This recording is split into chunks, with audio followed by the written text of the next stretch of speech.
घरों में कैसे नोट की गड्डियां उसके नौकरों और उसके परिवार के अन्य लोगों के घरों में किस रूप में पड़ी हुई थी।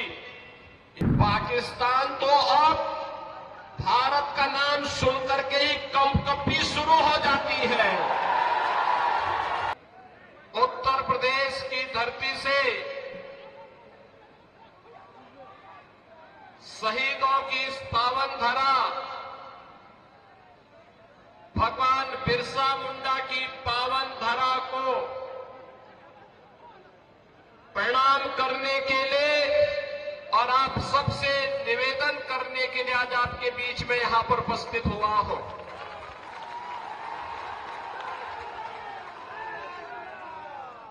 दीपावली का पर्व आपने अभी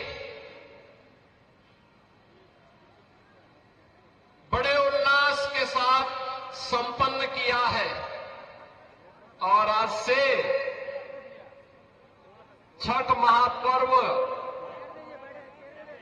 का भी आयोजन प्रारंभ होने जा रहा है। आप सबको मैं छठ की हृदय से बधाई देता हूं और छठी माई आप सबके जीवन में खुशहाली लाए, इसकी भी प्रार्थना करता हूं। बहनों और भाइयों, आपने अभी पिछले दिनों हरियाणा विधानसभा के चुनाव के परिणाम को देखा होगा। हरियाणा के चुनाव के पहले सभी लोग क्या बोलते थे और जब चुनाव के परिणाम आए तो अकेले भारतीय जनता पार्टी 2/3 से अधिक सीट जीती और कांग्रेस धराशायी हो गई। हरियाणा के लोगों से जब पत्रकारों ने पूछा कि चुनाव के पहले तो लगता था कि कांग्रेस और उसके सहयोगी जीतेंगे, ये कैसे हुआ, तो हरियाणा की जनता ने कहा कि विकास, सुरक्षा,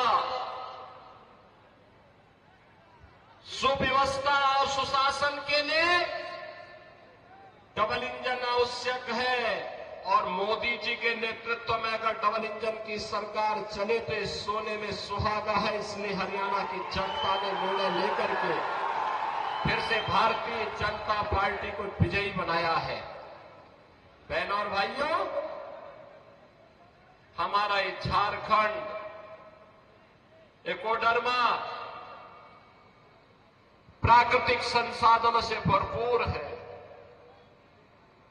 धरती आबा भगवान बिरसा मुंडा की पावन धरा है, शहीदों की धरा है। देश की आजादी के लिए अकेले कोडरमा से एक नहीं 4 हुतात्माओं ने अपना बलिदान दे करके इस देश को ब्रिटिश हुकूमत से मुक्त करने के लिए अपना योगदान दिया था। लेकिन आज क्या हो रहा है झारखंड में, मैं देख रहा था,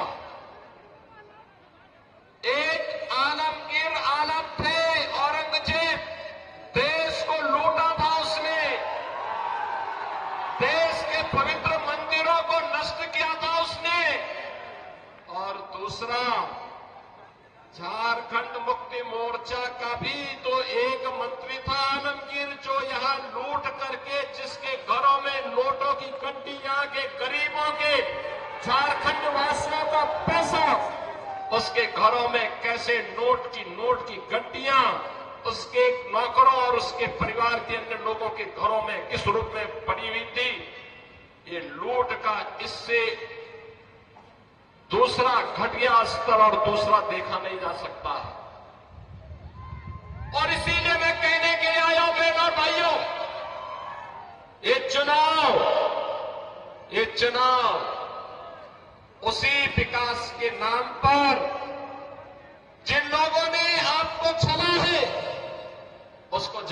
देने का एक अवसर भी है।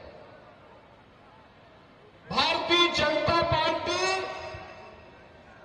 जहां कहीं पर भी भारतीय जनता पार्टी की सरकारें हैं, उन्होंने विकास का एक मॉडल दिया,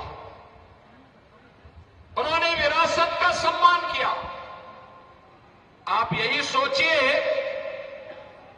1947 में देश आजाद हुआ था। कांग्रेस को देश की जनता ने शासन करने का अवसर दिया था। एक लंबे समय तक उन्होंने शासन किया था, लेकिन क्या कभी किसी ने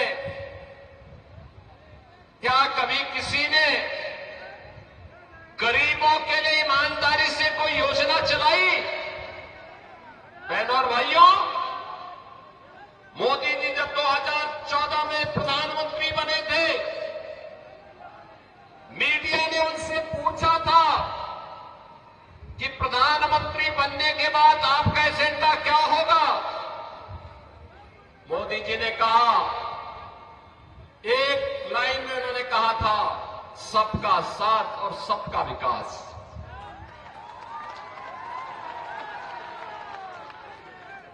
जाति, मत और मजहब के आधार पर नहीं, क्षेत्र और भाषा के आधार पर नहीं, बल्कि हर गांव का विकास होगा, हर नगर का विकास होगा।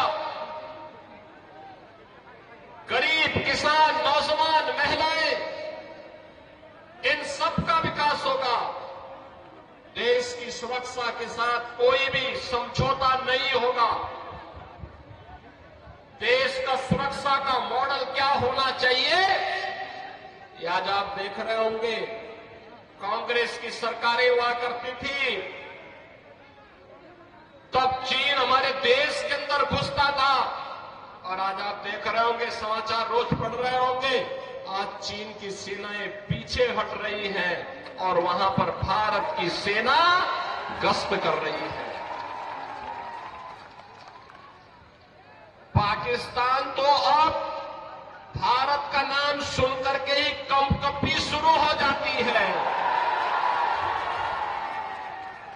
पाकिस्तान को जैसे लगता है, अब जब उसको कहीं सुनवाई नहीं होती तो यूएन में कहता है, उसको सपने आते हैं, कहता है कि भारत कभी भी हम पे हमला कर सकता है, हमारी जान बचाओ।